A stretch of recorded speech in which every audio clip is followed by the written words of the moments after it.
Amigos queridos, nesta manhã feliz de nossas vidas, deixemo-nos envolver pela suave melodia da música que faz vibrar os nossos sentimentos mais purificados, para que unificados nestes sentimentos felizes, nessas vibrações sublimes, possamos buscar Jesus, Mestre querido e bom.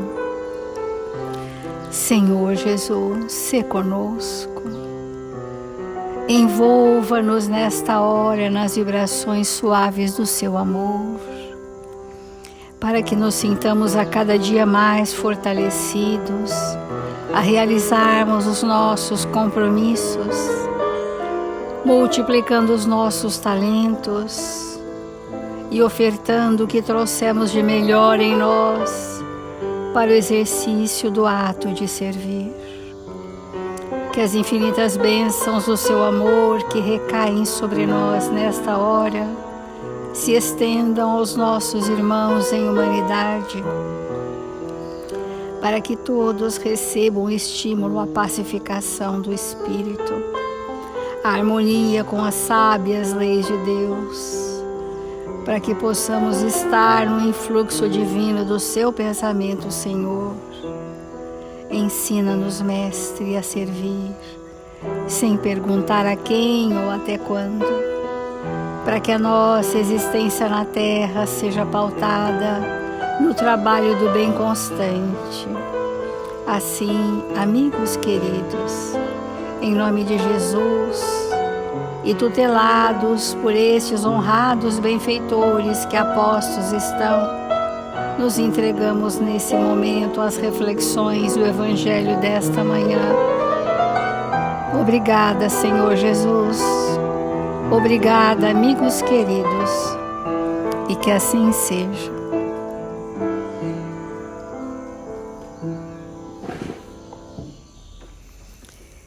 Do Evangelho segundo o Espiritismo, não se pode servir a Deus e a Mamon. Nós trouxemos esse capítulo para as reflexões desse momento,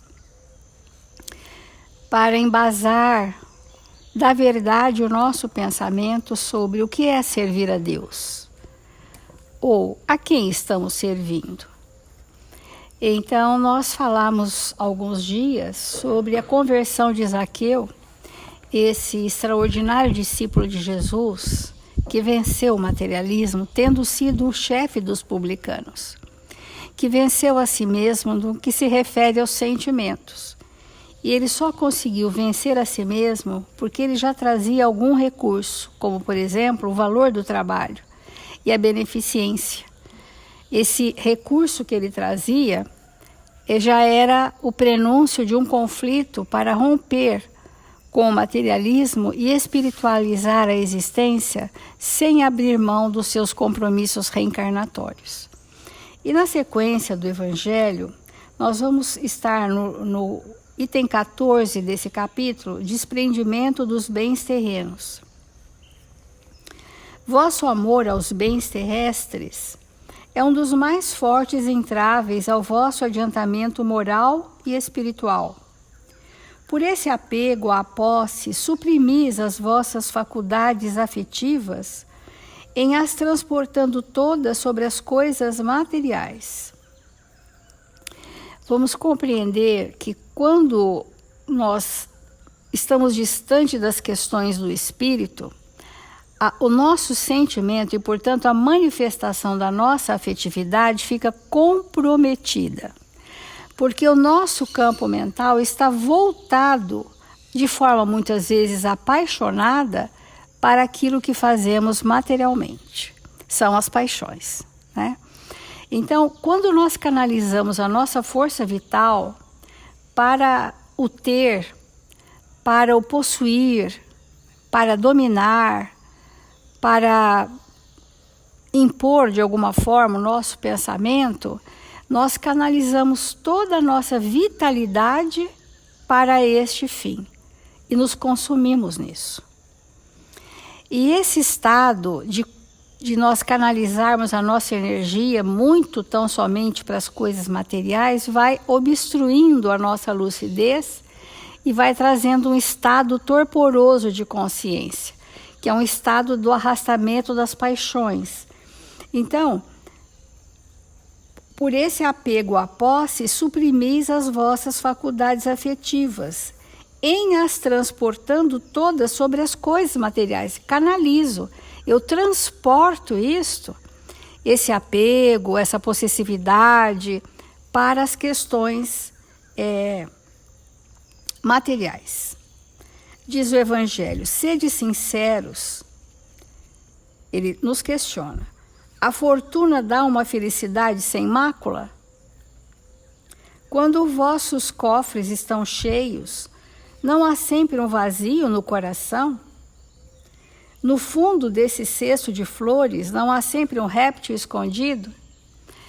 Essa figura de linguagem é muito importante, porque na aparência das flores, nós às vezes temos ali bichos peçonhentos por trás daquela aparência de contentamento, de felicidade.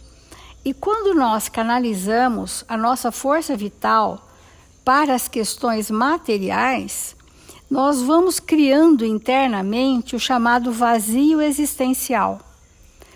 Então, há pessoas que se ocupam muito, mas não se ocupam necessariamente daquilo que vai gerar progresso ao seu ser espiritual. E essa ocupação exagerada com as questões do mundo, quando isso não tem finalidade, quando isso não tiver finalidade de progresso ao espírito, o vazio interno. Então vem uma insatisfação, vem queixas, vem ansiedades, de queremos fazer alguma coisa que não sabemos o que é, ou tudo que fazemos também não satisfaz, não contenta, não alegra o espírito, em função desse vazio existencial que hoje, no momento em que nós estamos vivenciando, é o que nós encontramos nas assistências fraternas de maior número de pessoas. Vem com uma ânsia do fazer, o fazer pelo fazer, sem compor internamente o que está fazendo, e isso gera esse estado de insatisfação íntima, né? Então, o apego que absorve todos os outros sentimentos e paralisa os impulsos do coração, é esse que nós temos que prestar atenção em nós. O exagerado apego à canalização de toda a nossa potencialidade, da nossa inteligência, do nosso pensamento, da nossa vontade, tão somente para essas questões, absorve, né, os sentimentos e paralisa os impulsos do coração, ou seja, a afetividade fica comprometida. Então, há muita distância, tanta distância quanto da avareza sórdida à prodigalidade exagerada. São dois polos de exageros, aquele que retém tudo e aquele que é um perdulário.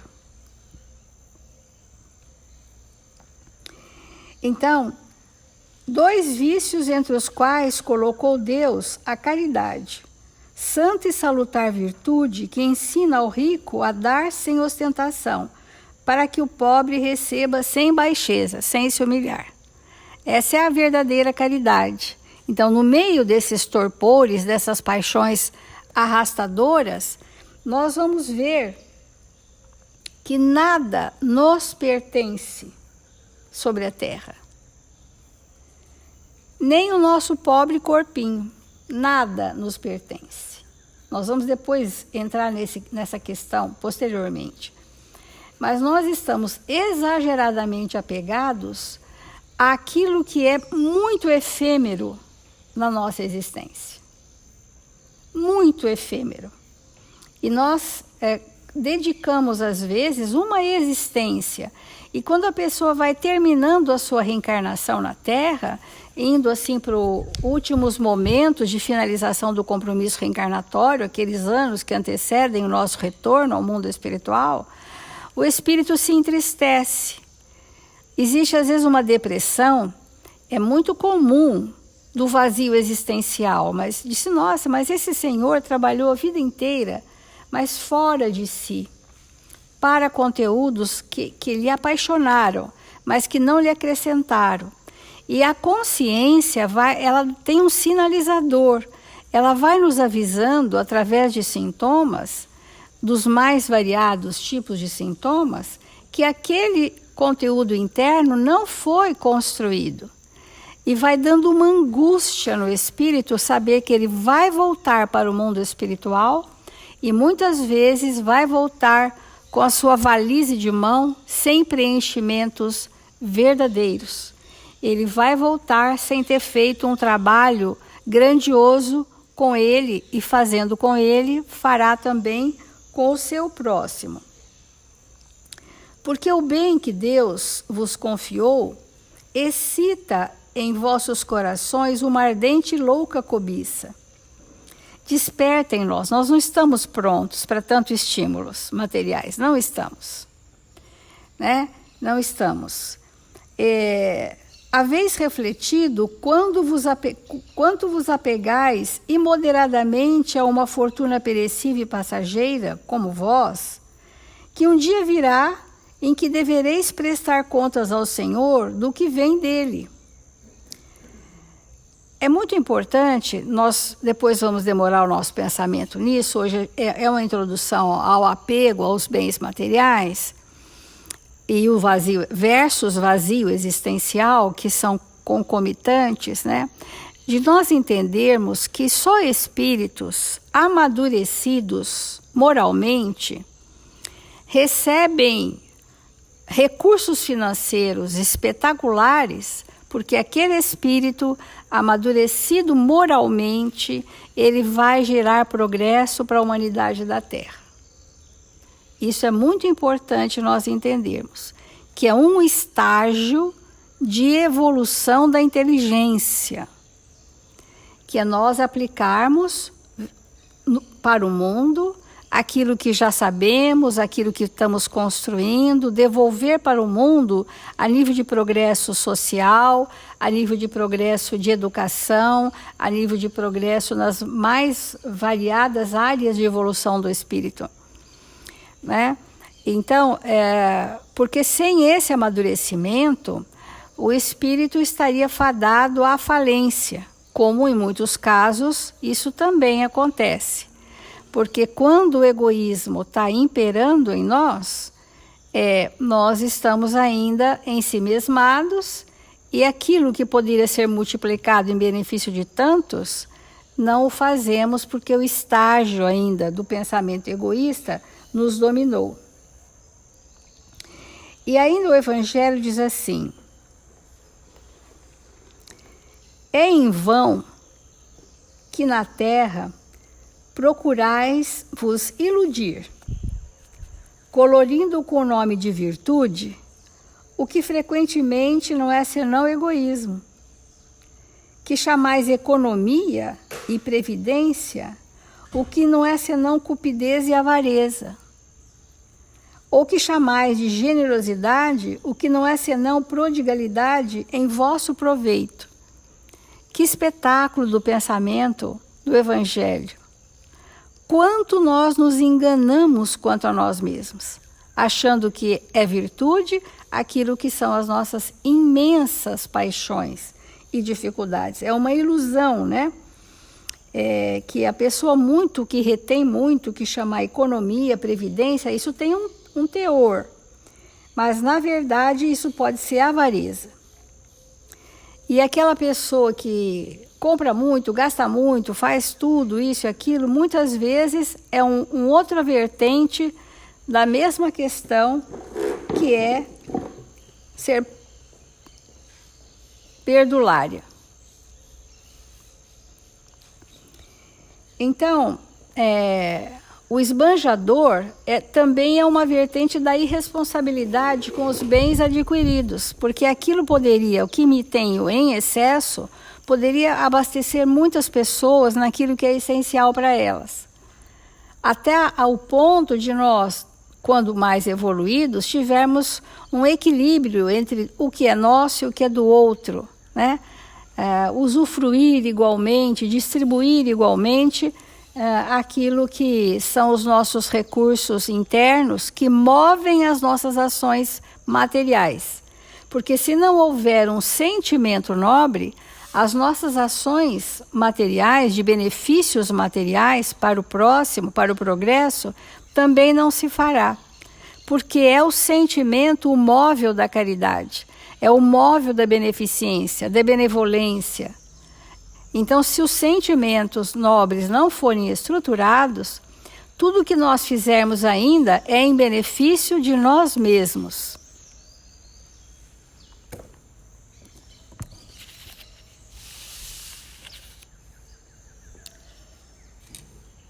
Todos esses dias que nós estamos falando desse tema do Evangelho, nós estamos afirmando que de maneira nenhuma o Evangelho ele se detém a analisar posses.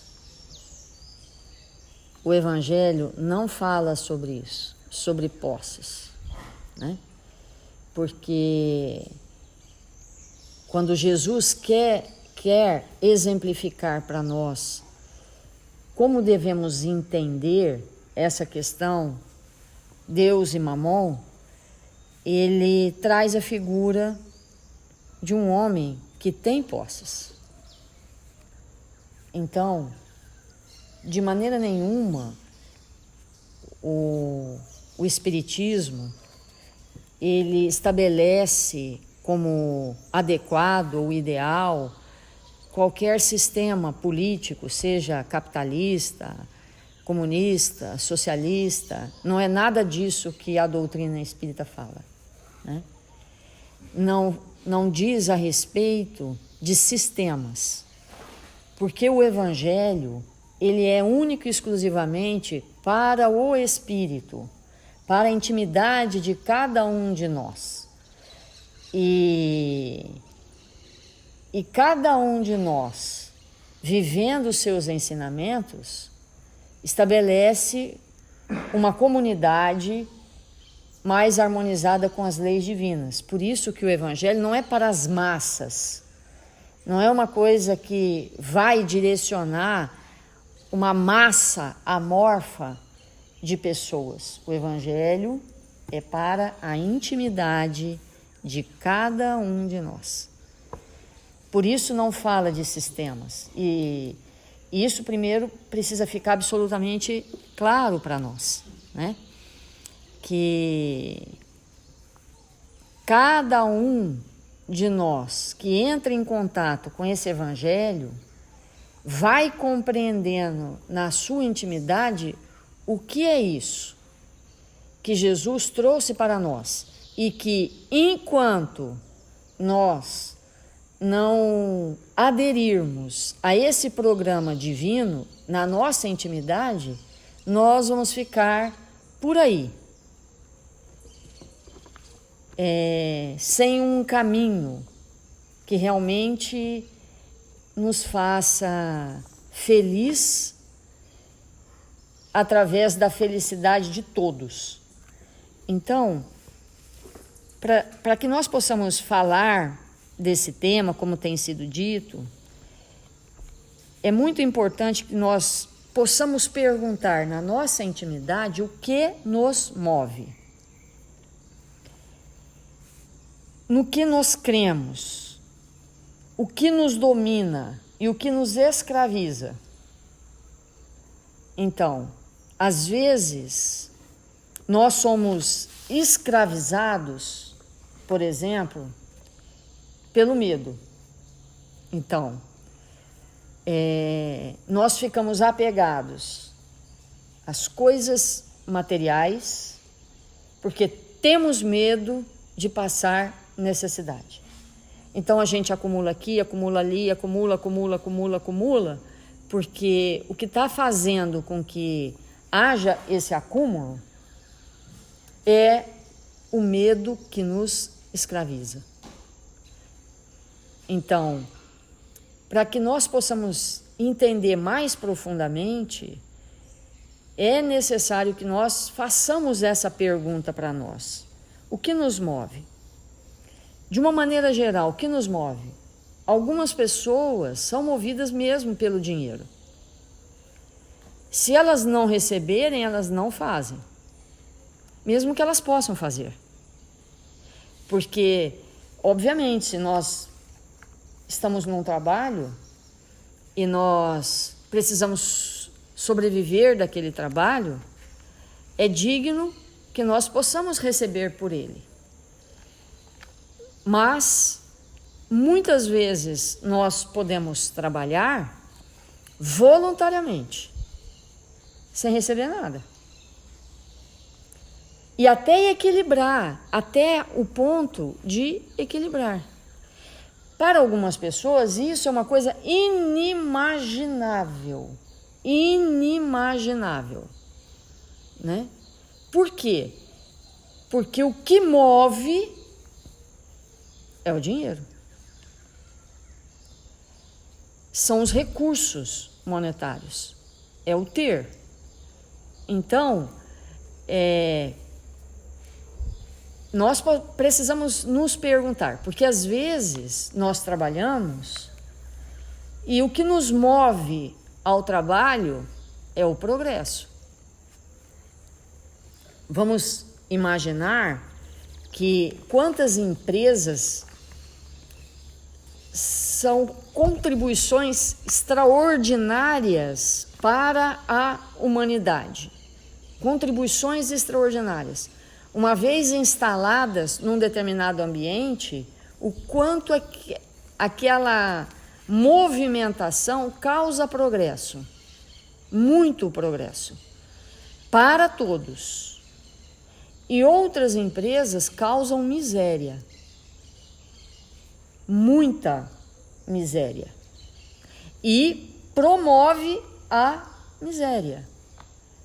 Existem empresas que agem desta forma, que literalmente escravizam. Então, obviamente, que não é a atividade em si que nós estamos falando, mas nós estamos falando do propósito das coisas que nós realizamos. É isso que diferencia uma coisa da outra. Então, o que nos move? Quando nós estamos fazendo alguma coisa. Então, vamos pensar, um profissional de qualquer área, seja um grande industrial, alguém que tem um poder financeiro muito alto, ou um operário. O que nos move ao desenvolvermos aquela tarefa? Às vezes, o que nos move é a vaidade. Eu faço por vaidade. Isso é mamon. Às vezes, o que eu faço é por dinheiro. Isso é mamon. Às vezes, o que eu faço é por cobiça. Isso é mamon. Então, o que mesmo está me levando fazer tal coisa? O que é que me move? Quando eu acordo de manhã e vou desenvolver uma tarefa, um trabalho, algo, o que me move? Às vezes o que me move é o quanto eu vou acrescentar numa conta, num banco ou no patrimônio da família. E isso é mamon. Isso é o que nós temos que nos distanciar, porque se eu me movo com esse objetivo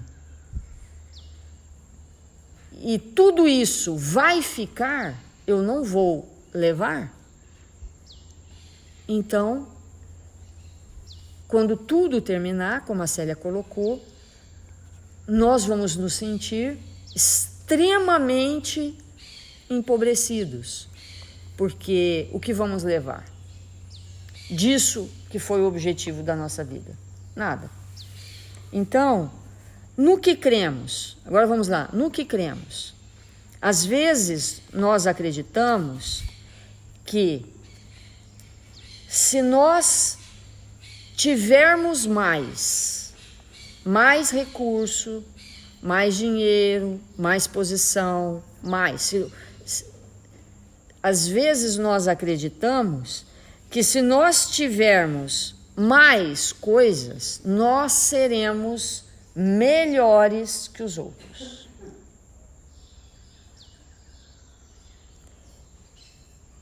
Isso parece um raciocínio absolutamente lógico. Só que ele é distante da realidade do espírito. Porque se eu tiver mais qualquer coisa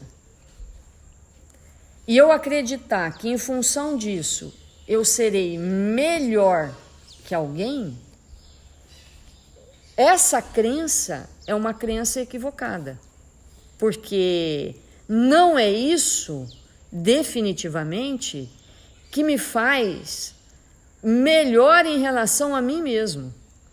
Porque sempre quando eu penso em melhorar, é necessário que eu pense em relação a mim mesmo e não com o referencial do outro. Isso é algo que nós precisamos entender profundamente no nosso campo mental.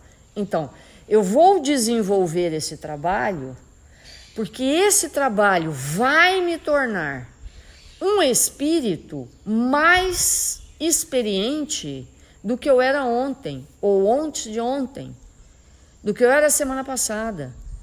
Então, eu vou pegar esse desafio porque isso vai me enriquecer em espírito. Eu vou ter condições de ampliar na minha intimidade as minhas habilidades que eu trouxe para serem expandidas. Então, por que você vai pegar mais isso para fazer? Por que você vai pegar mais essa obra? Por que você vai pegar mais esse trabalho? Por que você vai pegar mais aquela atividade? Porque eu quero mais o quê? São essas reflexões que nós temos que fazer na nossa intimidade. Porque no final, isso que nos move a buscar alguma coisa vai nos dominar.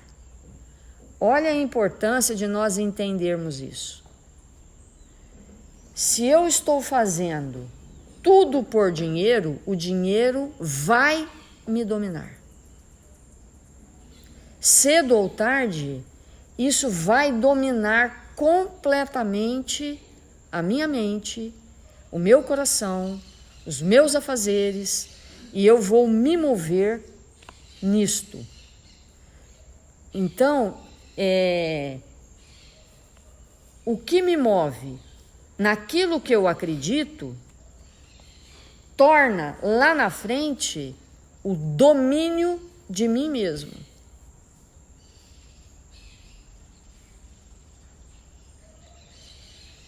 Porque somos dominados, não tem jeito. E por mais que a gente queira dizer que é por isso ou por aquilo, nós somos dominados pelas nossas próprias criações, pela nossa própria mente, que aliada a outras mentes que pensam e vibram na mesma frequência, causam um domínio na nossa intimidade. Então, há espíritos que são dominados pelo medo, há espíritos que são dominados pela cobiça, outros pelo dinheiro, outros pelo egoísmo. outros pelo progresso, pelo interesse coletivo, pelo bem geral e assim sucessivamente. E é necessário, nesse momento da nossa vida, que nós possamos investigar isso profundamente, porque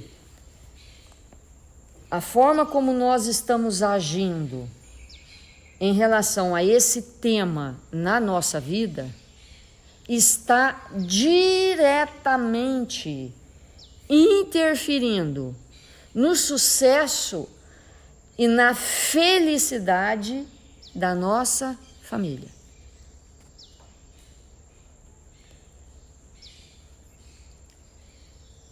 E pensar sobre isso é importante, por quê?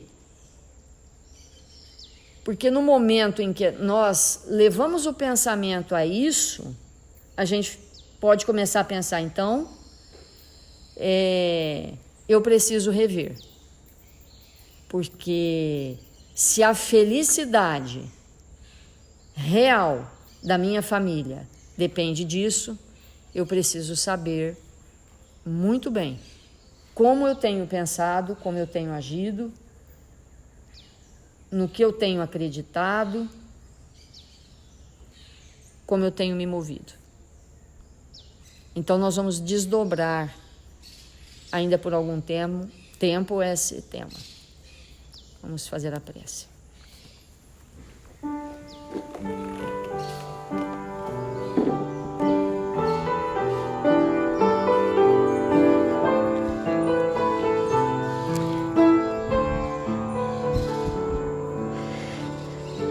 Senhor Jesus, divino amigo das nossas vidas, nós nos encontramos aqui, desejosos de aprender, Senhor, a servir, desejosos, Senhor, de viver as Tuas lições de vida eterna. E com isso, Mestre, nos fazermos espíritos melhores. Que o Senhor nos abençoe, que o Senhor nos fortaleça e nos ampare. Que a cada dia nesta existência, Senhor, possamos olhar mais profundamente para nós mesmos, alinhando o nosso viver com as leis divinas, nos tornando fiéis servidores do Seu amor. Mil vezes obrigado, Pai, pela Sua presença em nossas vidas, a nos proteger, nos amparar. Que o Senhor nos abençoe e nos fortaleça. Ampare a nossa família e a família de toda a terra, Senhor. E nesse momento, relembrando dos nossos irmãos, registrados no caderno de vibração da nossa casa, nós rogamos ao Seu coração amoroso que estes espíritos possam receber das Suas vibrações de amor, para que encontrem ambiente salutar nas vibrações desses amigos que vão até eles para auxiliá-los.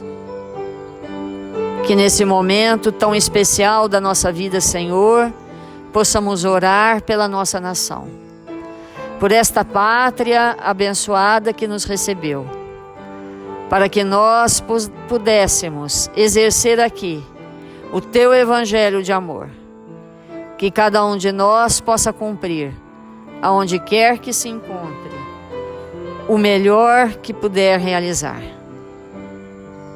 Que sejamos honestos, companheiros uns dos outros, amigos dos amigos, e assim disponibilizarmos para servir, em nome de Jesus, aonde quer que nos encontrarmos. Sê conosco, Senhor, hoje e sempre.